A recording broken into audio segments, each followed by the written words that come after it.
You've done everything right. You've worked hard, stayed patient, kept your head down. And yet, life still handed you the short end of the stick. The job went to someone else. The relationship crumbled. The plans you made so carefully fell apart in ways you couldn't have predicted.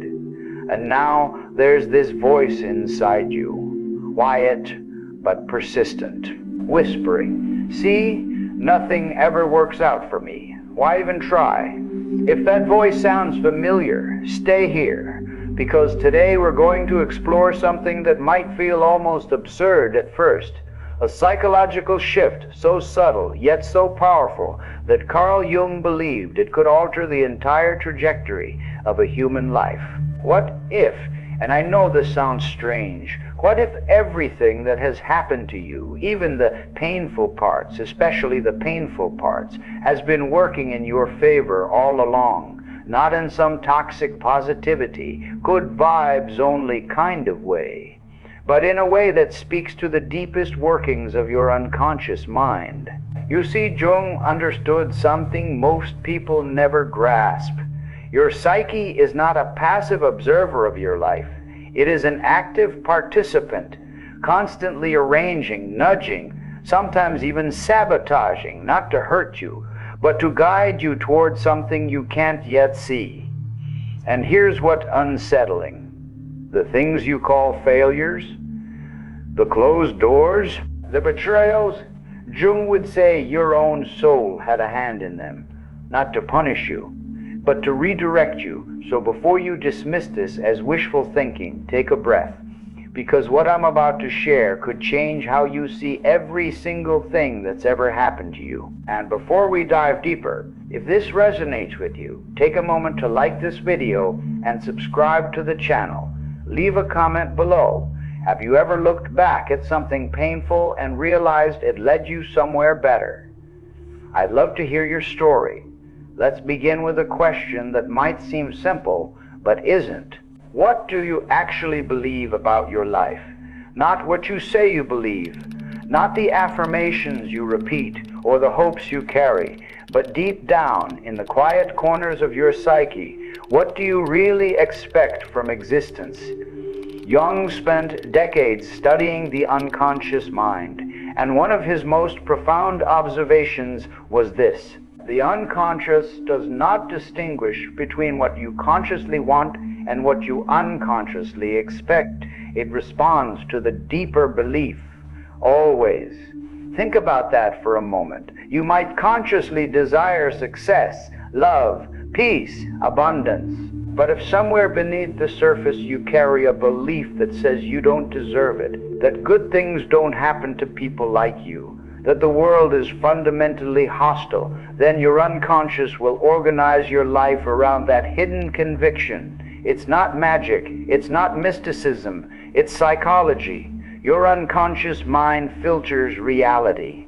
It decides what you notice and what you ignore. It shapes how you interpret events.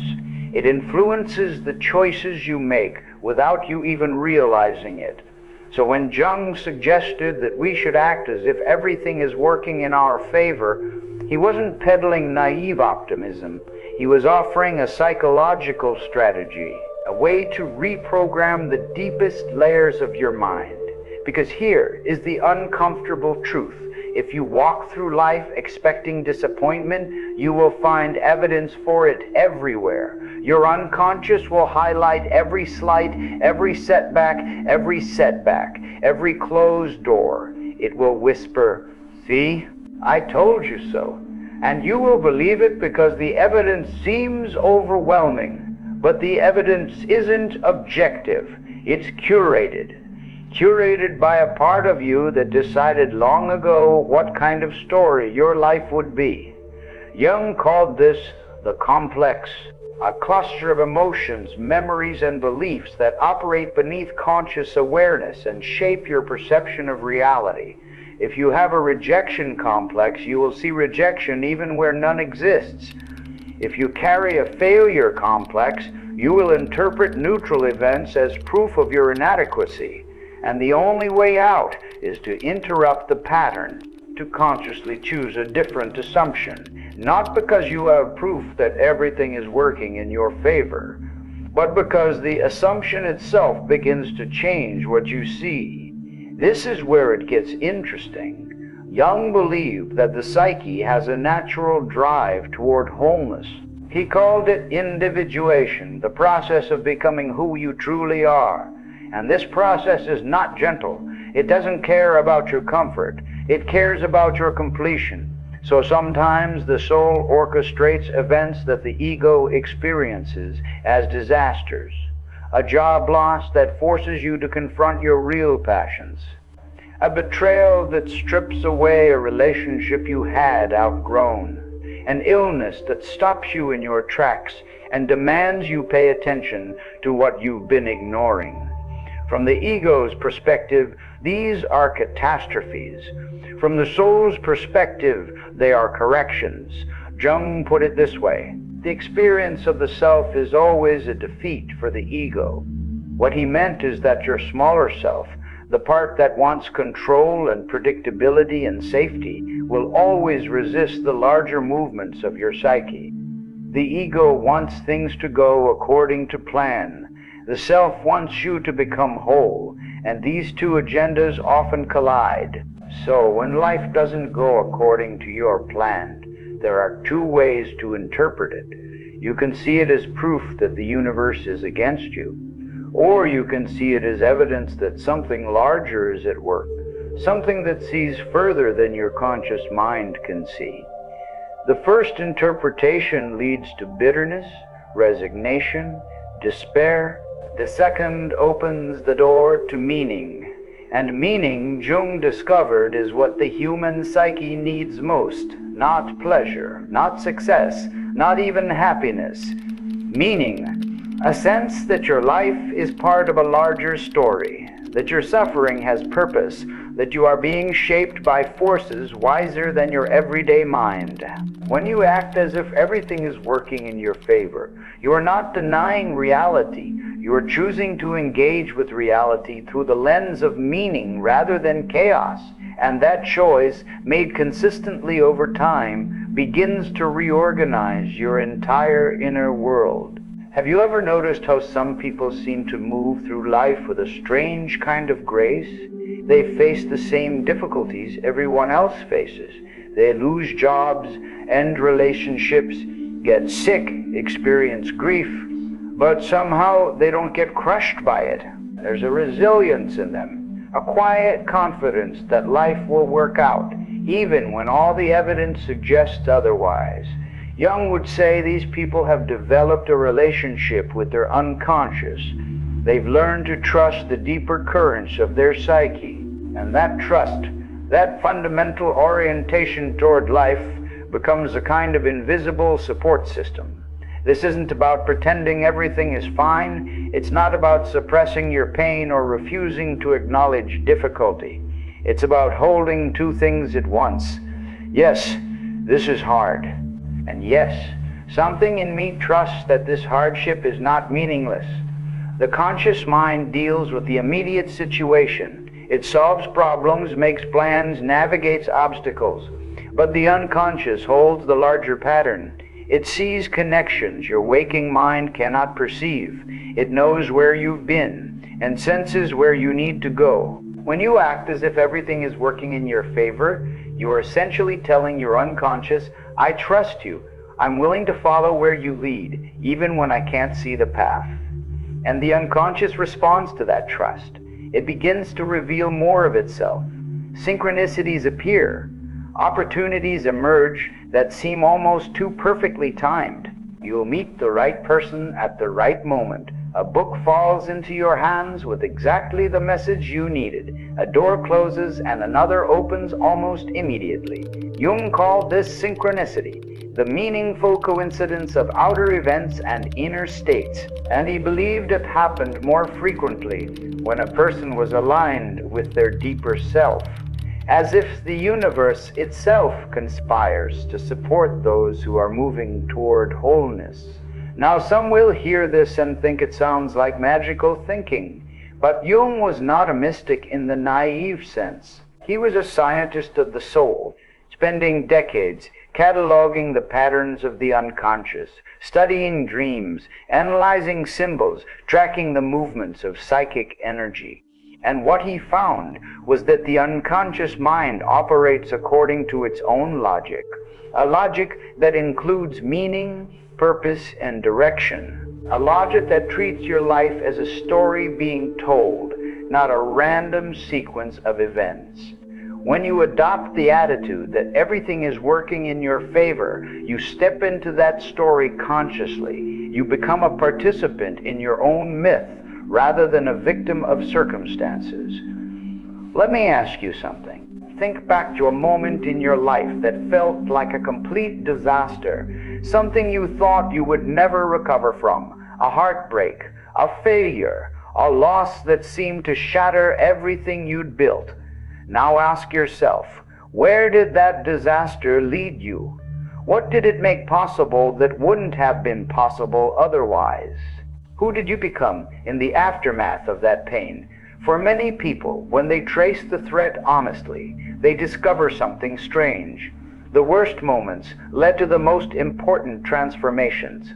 The closed door opened a window they never would have found otherwise. The ending of one chapter made space for a story they couldn't have imagined. This is not about minimizing your pain. The pain was real. The grief was real. But meaning is also real. And meaning is not given. It is found. It is created. It emerges when you choose to look at your life through a certain kind of lens. Jung believed that the psyche constantly seeks meaning. That's its nature. And when you refuse to find meaning in your experiences, when you insist that life is random and cruel and pointless, you are actually working against your own deepest drives. The soul wants to make sense of things. It wants to weave your experiences into a coherent narrative. And when you act as if everything is working in your favor, you give the soul permission to do its work. But here's where many people get stuck. They think this means they should never feel negative emotions. They should never grieve or rage or despair. They interpret acting as if to mean pretending, and they shove their real feelings underground. This is a misunderstanding. Jung was very clear that wholeness includes darkness. The shadow, all those parts of yourself you'd rather not acknowledge, must be integrated, not suppressed. And integration means feeling what you feel, fully and honestly, while still holding the larger perspective. You can be devastated by a loss and still trust that your life has direction. You can be furious at an injustice and still believe that you are being shaped by something wiser than your circumstances. These are not contradictions. They are the paradoxes of a mature psyche. The immature mind thinks in either or. Either life is good or life is bad. Either I'm winning or I'm losing. Either things are going my way or they're not.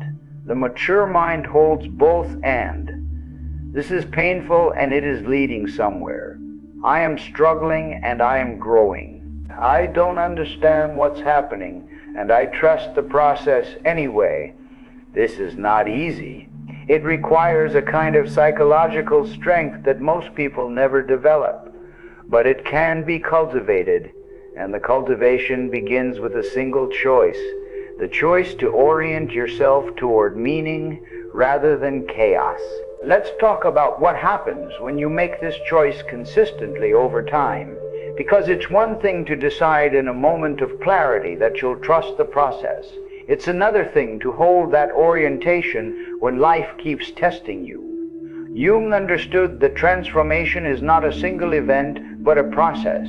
He called it the opus, the great work. And like any great work, it requires patience, dedication, and a willingness to keep showing up, even when you don't see results. When you first begin acting as if everything is working in your favor, nothing external may change. You might still face the same problems, the same frustrations, the same obstacles. The difference is internal. You are meeting these challenges from a different place. Instead of, why is this happening to me, you begin to ask, What is this asking of me? What am I being invited to learn? Who am I being shaped into? These questions change everything, not because they give you immediate answers, but because they orient your psyche in a different direction.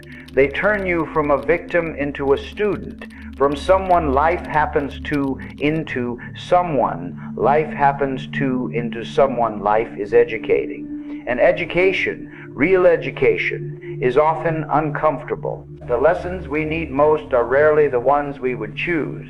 We want life to teach us through success and pleasure and ease. But the psyche seems to learn best through challenge and struggle, and occasionally through outright suffering.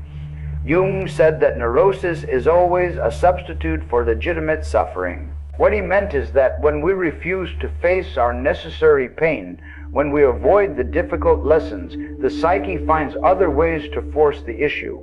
Anxiety, depression, compulsive behaviors, relationship patterns that repeat endlessly. These symptoms are not punishments, they are invitations. They are the unconscious saying, there is something here you need to face, something you've been avoiding, and I will keep presenting it to you until you finally pay attention. When you act as if everything is working in your favor, you develop a different relationship with these symptoms. Instead of seeing them as problems to be eliminated, you begin to see them as messengers. What is my anxiety trying to tell me? What is this depression pointing toward? What pattern keeps recurring because I haven't yet learned what it came to teach? This is not about romanticizing suffering. It's about refusing to waste it.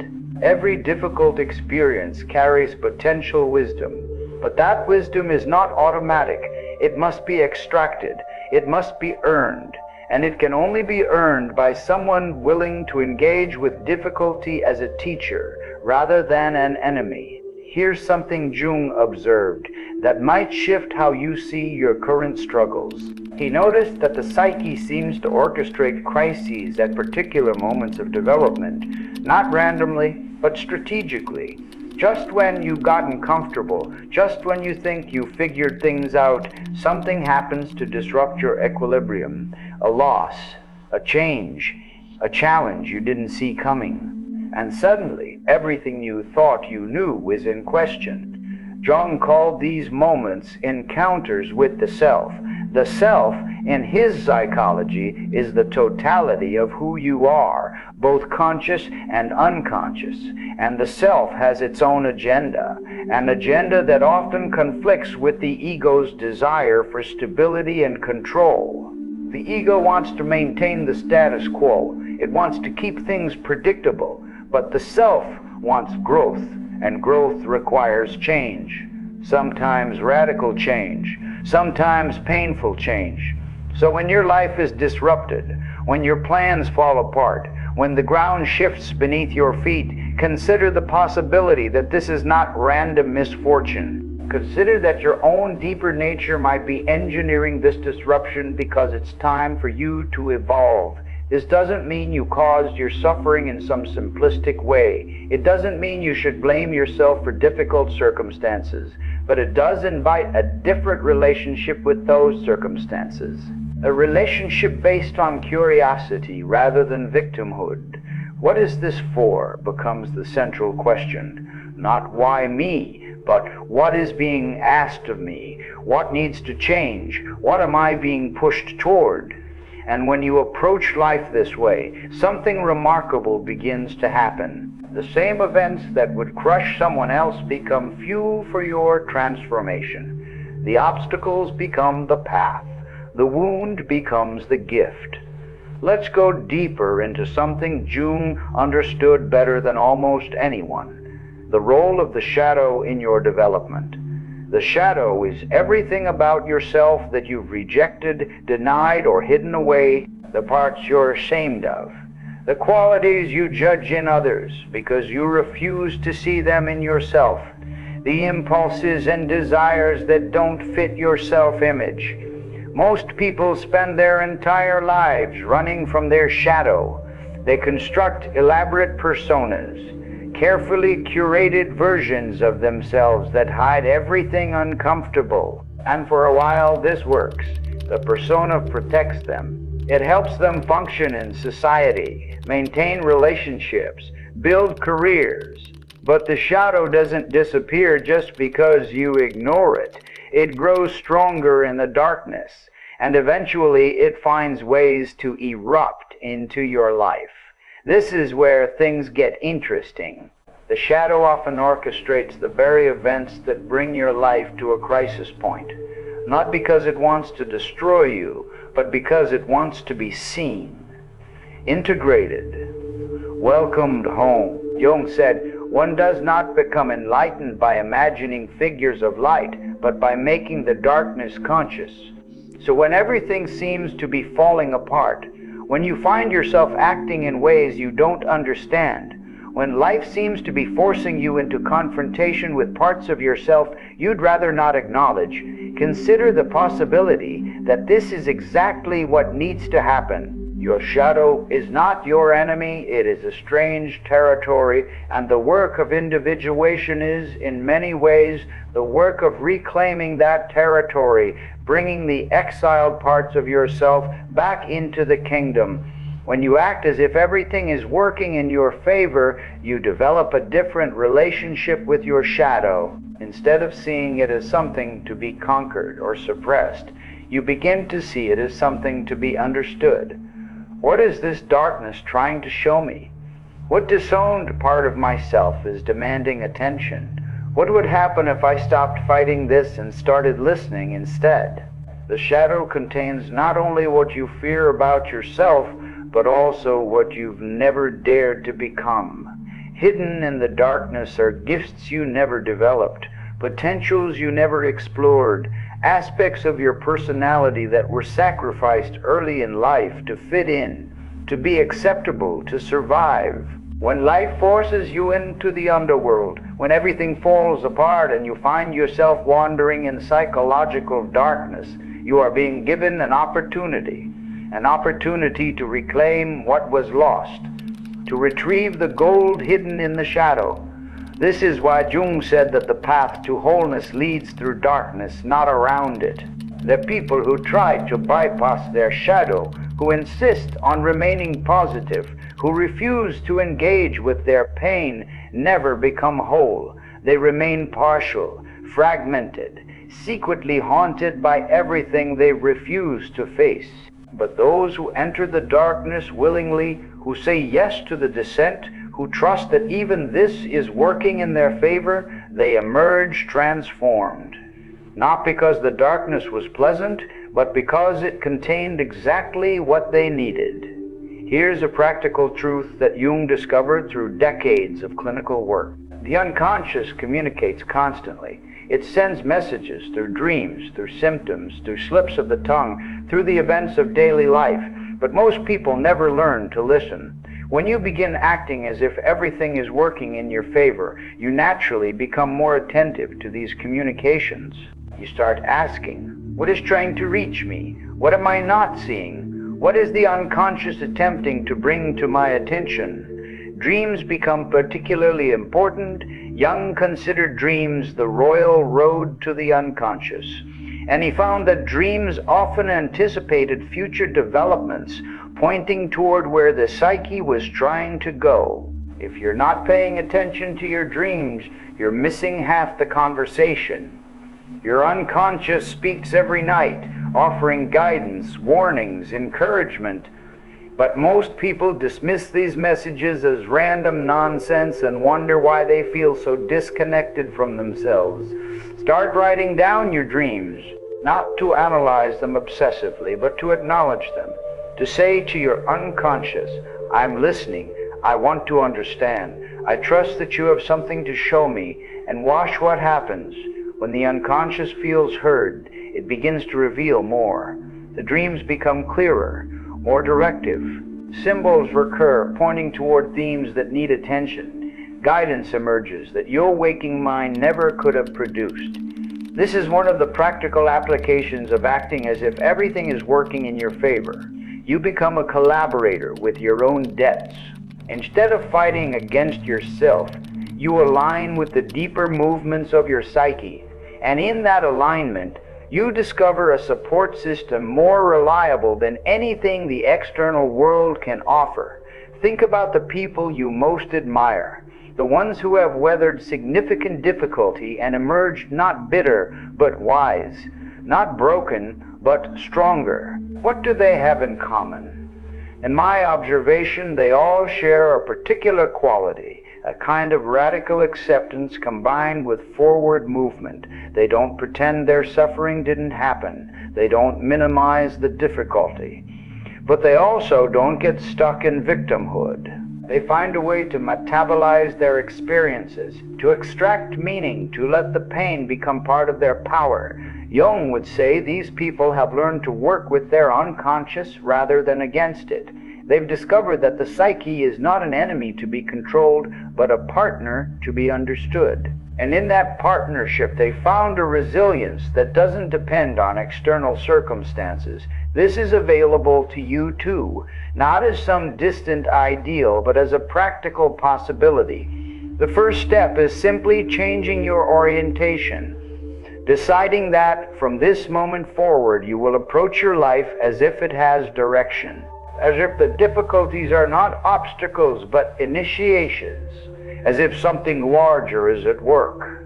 You don't need to prove this is true. You don't need to convince anyone else. You simply need to act from this assumption and observe what happens. Jung was above all an empiricist. He wanted people to test things for themselves, not accept doctrines on faith. So test it. For the next month, practice acting as if everything is working in your favor. When something goes wrong, ask what it might be teaching you. When a door closes, look for what might be opening. When you feel lost, trust that the lostness is part of the journey. And notice what changes in your perception. Notice what happens in your inner world. Notice whether this orientation creates different results than the one you've been operating from. Jung said, until you make the unconscious conscious, it will direct your life and you will call it fate. But there's another possibility. Make the unconscious conscious.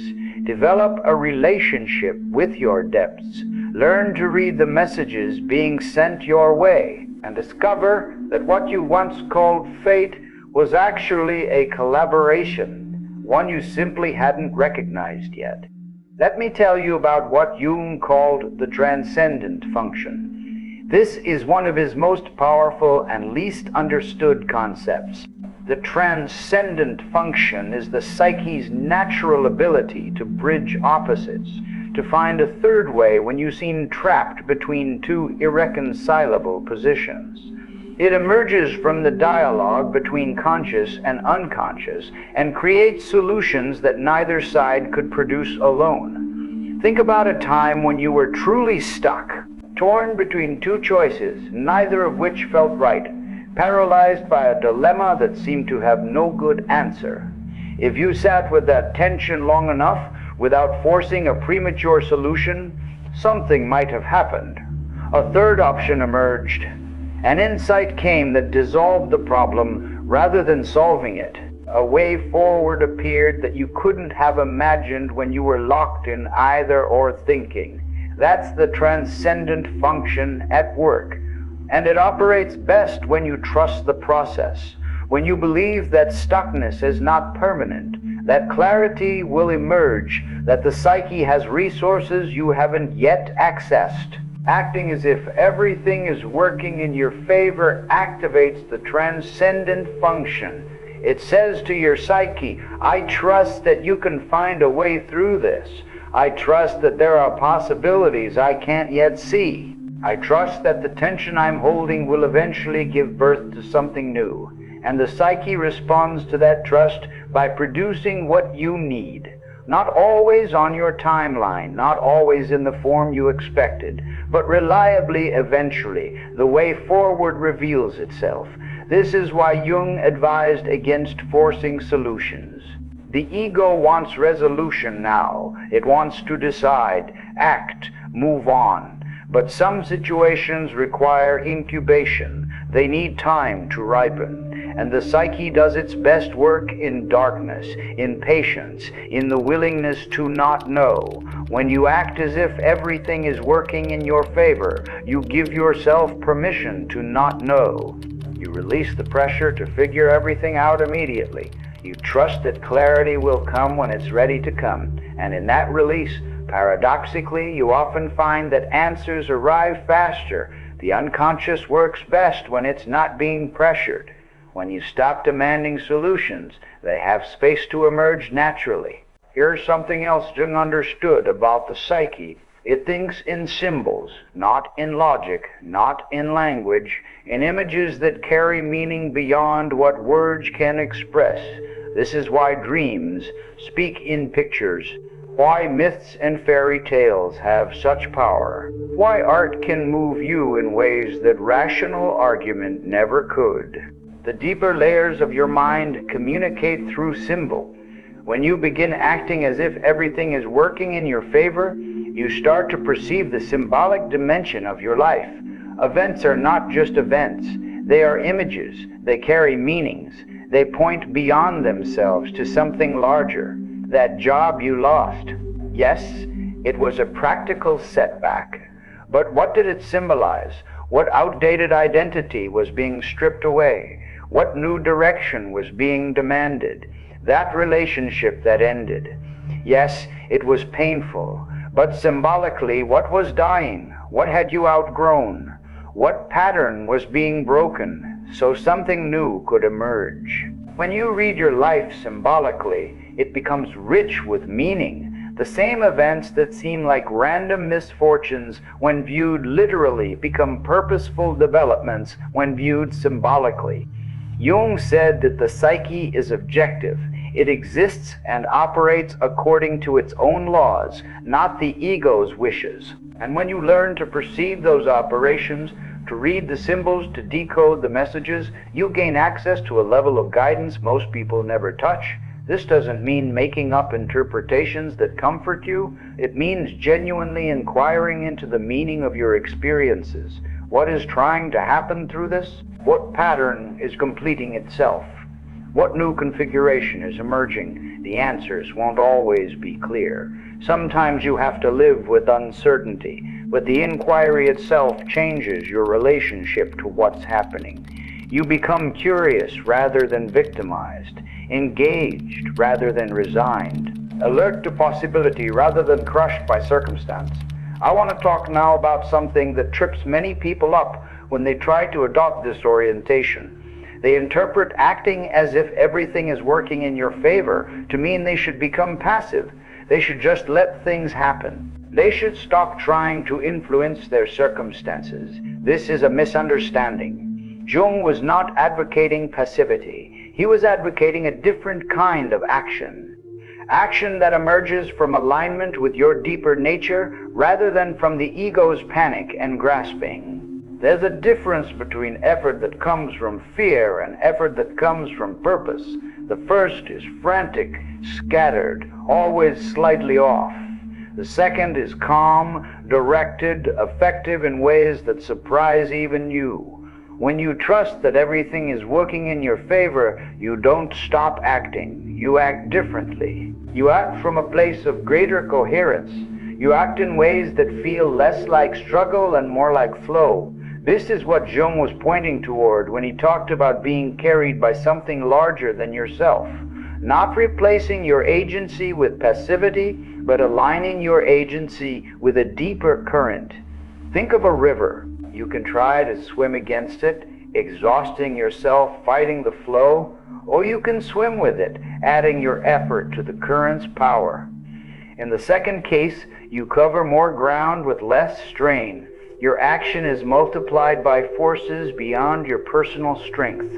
Acting as if everything is working in your favor is like turning to swim with the current. You still swim, you still make effort, but the effort is no longer fighting reality. It's collaborating with it. And here's what's mysterious. When you act from this place, things seem to arrange themselves more easily. Obstacles that seemed immovable give way. Resources appear. Help arrives. It's as if the universe itself begins to cooperate. Jung would explain this through the concept of synchronicity, when inner and outer are aligned, when your conscious attitude matches the direction of your unconscious development. Meaningful coincidences multiply. The boundary between inside and outside becomes permeable, and what you need finds its way to you. This isn't magic, or maybe it is, but it's a magic that operates according to psychological law. The unconscious extends far beyond your personal history. It touches what Jung called the collective unconscious, the shared depths that connect all human minds, and when you're aligned with your own depths, you're aligned with something much larger. Let me return to the shadow for a moment, because it's so central to this work. One of the most common ways people sabotage themselves is through unconscious shadow projection. They see in others what they refuse to see in themselves, and then they organize their lives around fighting those external enemies, never realizing the enemy is internal. When you believe that life is against you, you tend to see enemies everywhere. That person who wronged you, that system that excluded you, that circumstance that blocked you. And while there may be real obstacles in the external world, the intensity of your reaction often reveals an internal component. What we fight most ferociously out there is usually something we haven't reconciled in here. The anger at the unjust world is often anger at parts of ourselves we've deemed unjust. The frustration with people who won't cooperate is often frustration with our own uncooperative impulses. When you act as if everything is working in your favor, you begin to approach these projections differently. Instead of asking, why is this person making my life difficult, you ask, what part of me does this person represent? What am I being shown about myself? This is uncomfortable work. It's much easier to have external enemies than to face internal conflicts, but it's also liberating, because when you reclaim your projections, when you recognize that the battlefield is inside rather than outside, you stop wasting energy fighting the world and start transforming yourself. And here's the secret. As you transform yourself, your experience of the world transforms. Not because the world magically changes, but because you're no longer distorting it with your projections. You see more clearly. You respond more appropriately. You find cooperation where before you found only conflict. Jung said, "Who looks outside dreams. Who looks inside awakens." Acting as if everything is working in your favor means looking inside. It means taking responsibility for your experience, not in a blaming way, but in an empowering way. If my experience is shaped by my psychology, then by working on my psychology, I shape my experience. This is real power, not power over external circumstances, which is always limited, but power over your relationship to circumstances, which is potentially unlimited. Now I want to address something difficult. What about genuine tragedy? What about loss that cannot be reframed? What about suffering that seems to have no silver lining? Jung lived through 2 world wars. He witnessed unimaginable cruelty and destruction. He did not believe that everything that happens is somehow good. He was not naive about evil or suffering, but he did believe in the psyche's capacity to find meaning even in the darkest circumstances.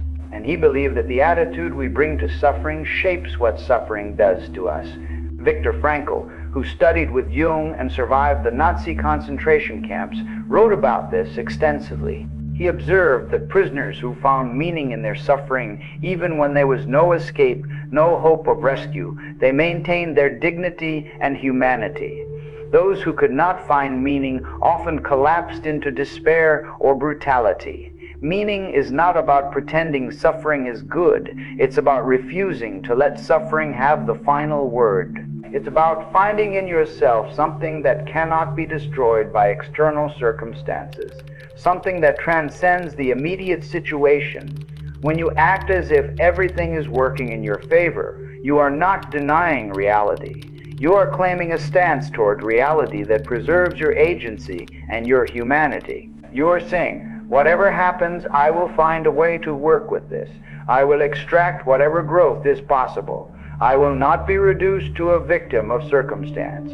This is not easy. In moments of acute suffering, it may feel impossible. But as an orientation, as a habitual way of approaching life, it creates a kind of psychological immunity. Not immunity from pain, but immunity from being destroyed by pain. Let me talk about what Jung called the religious function of the psyche. This might sound strange if you're not religious in any traditional sense, but Jung meant something specific by it. He observed that the human psyche has an inherent need for something larger than itself. A connection to meaning, purpose, transcendence. Call it God, call it the self, call it the universe, call it whatever you like. The label matters less than the function. When this need is not met, people suffer in characteristic ways. They feel empty despite external success. They feel anxious without clear cause. They feel as if something essential is missing, though they can't name what. Modern secular life often ignores this need or tries to fill it with substitutes. Consumption, achievement, entertainment, distraction. But these substitutes never satisfy because they're not addressing the actual hunger. Acting as if everything is working in your favor is one way of reconnecting with this larger dimension. It's not about adopting a specific belief system. It's about opening to the possibility that your life has direction, that you are part of something meaningful, that you are held by something beyond your own efforts. For Jung, this was not a matter of faith in the religious sense. It was a psychological necessity. The psyche functions better when it feels connected to something larger, and it functions poorly when it feels isolated, random, adrift in a meaningless universe. You get to choose your orientation. You can choose to see life as a series of random events with no deeper significance. Many intelligent people make this choice. But notice what it costs you. Notice how it feels to live from that stance. Or you can choose to see life as meaningful, not because you can prove it, but because the assumption itself changes how you live. It changes what you notice. It changes how you respond. It changes who you become. Jung was a pragmatist in this sense. He was less interested in what's ultimately true than in what's psychologically effective. And he found that people who orient toward meaning, who trust in a larger process, who act as if their lives are going somewhere, they tend to live better lives. Not easier lives, but more coherent, more purposeful, more deeply satisfying lives. Here's something I want you to understand about the process of individuation. It's not linear. It doesn't proceed smoothly from point A to point B. It spirals, it circles back, it includes reversals and regressions and dark nights of the soul. When you commit to acting as if everything is working in your favor, you will be tested. There will be moments when it seems patently absurd. When the evidence against this belief piles up, when you're tempted to conclude that you were foolish to ever adopt such an optimistic stance, these moments are part of the process. They're not signs that you failed or that the approach doesn't work. They're initiations. They're opportunities to deepen your commitment, to move from intellectual understanding to lived embodiment. Anyone can believe everything is working in their favor when things are going well. The real work happens when things are not going well, and you choose to maintain your orientation anyway. This is not about being in denial. It's not about ignoring reality or suppressing your responses. It's about holding a larger perspective alongside your immediate reactions. Yes, this is painful. Yes, I hate this. And yes, I trust that somehow this is part of a larger movement towards something I can't yet see. The psyche respects this kind of commitment. It responds to your willingness to stay the course. And it rewards that willingness with glimpses, with synchronicities, with moments of grace that confirm you're on the right track. Let me share something Jung said that has stayed with me. The shoe that fits one person pinches another. There is no recipe for living that suits all cases. This is important. I'm not giving you a formula that will work exactly the same way for everyone. I'm pointing toward an orientation that you will need to adapt to your own nature, your own circumstances, your own psychological makeup. For some people, acting as if everything is working in their favor will mean becoming more assertive. They've been too passive, too accepting, too willing to take whatever life hands them. For them, this orientation might manifest as taking more risks, demanding more from life, stepping into their power. For others, it will mean the opposite. They've been too controlling, too forceful, too convinced they must make everything happen through sheer will. For them, this orientation might manifest as letting go, surrendering, allowing life to happen through them rather than forcing it.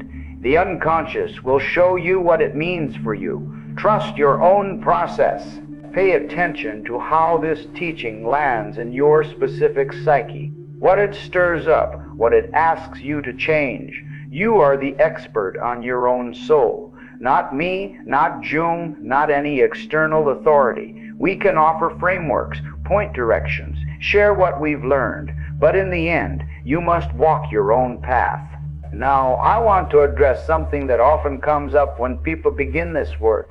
The question of whether they're doing it right. The anxiety that they're making mistakes, missing the point, somehow failing at psychological development. Here's the truth. You cannot fail at individuation. You can resist it, delay it, make it harder than it needs to be, but you cannot fail at it because the process itself is always working. Even your resistance is part of the process. Even your mistakes are teaching you something. When you act as if everything is working in your favor, you release this anxiety. You trust that wherever you are is where you need to be, that whatever you're learning is what you need to learn, that your path, with all its detours and dead ends, is still your path. This doesn't mean you stop trying to grow. It means you stop judging yourself for where you are. You become curious instead of critical. You ask, what is this experience teaching me? Rather than, why haven't I figured this out yet? Jung encountered many patients who were harder on themselves than any external circumstance could be. They were convinced they were doing life wrong, that they should be further along, that their struggles indicated some fundamental flaw. He tried to help them see that their struggles were not signs of failure, but invitations to growth, that the very fact they were struggling meant they were alive to their own development, sensitive to the calls of their deeper nature. If you're struggling, it means you're growing.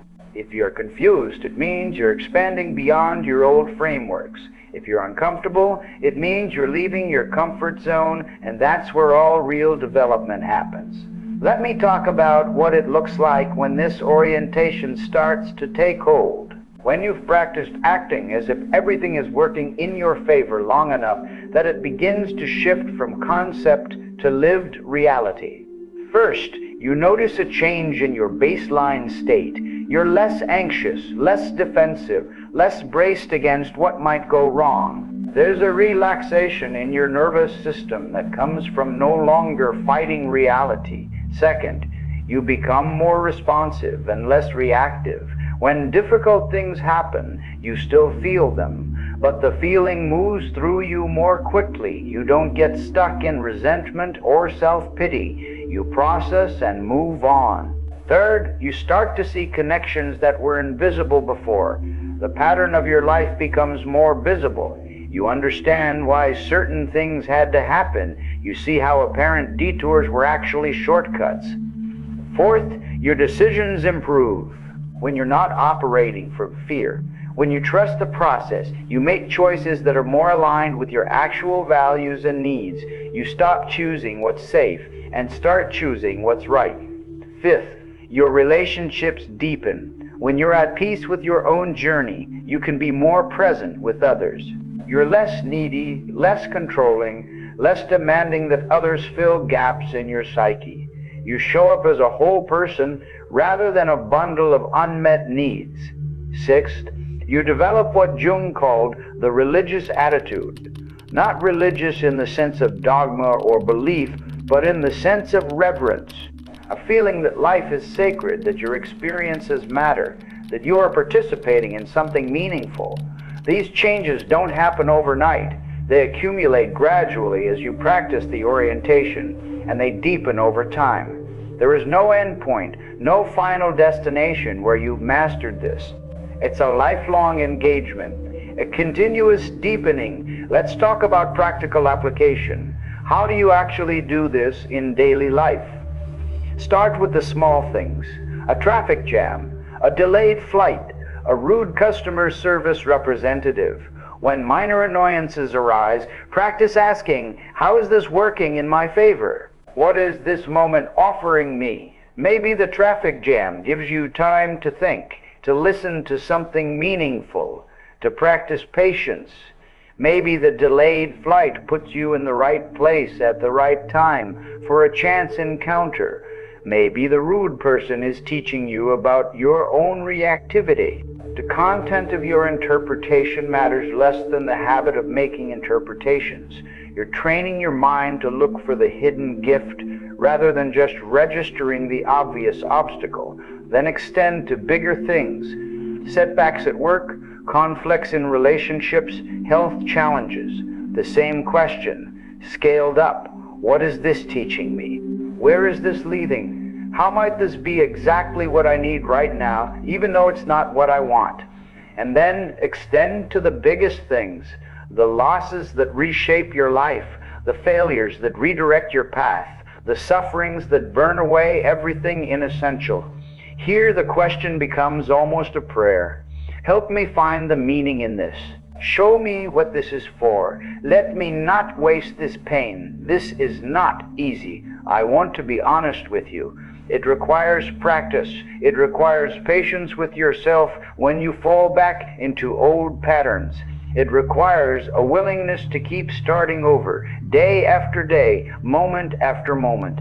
But every time you choose this orientation, you strengthen it. Every time you look for the meaning, you train yourself to see more meaning. Every time you trust the process, you develop trust. And over time, it becomes less of a practice and more of a disposition. It becomes how you naturally see the world. Not something you have to remember to do, but something you do automatically. Here is something I want to leave you with.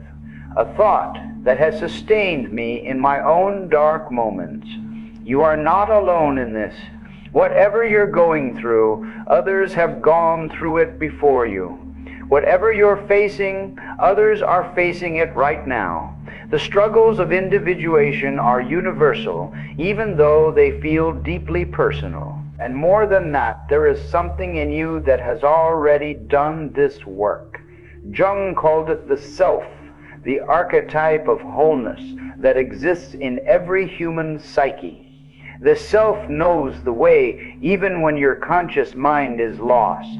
The self holds the blueprint of who you're becoming, even when you can't imagine who that might be. When you act as if everything is working in your favor, you're aligning with the self.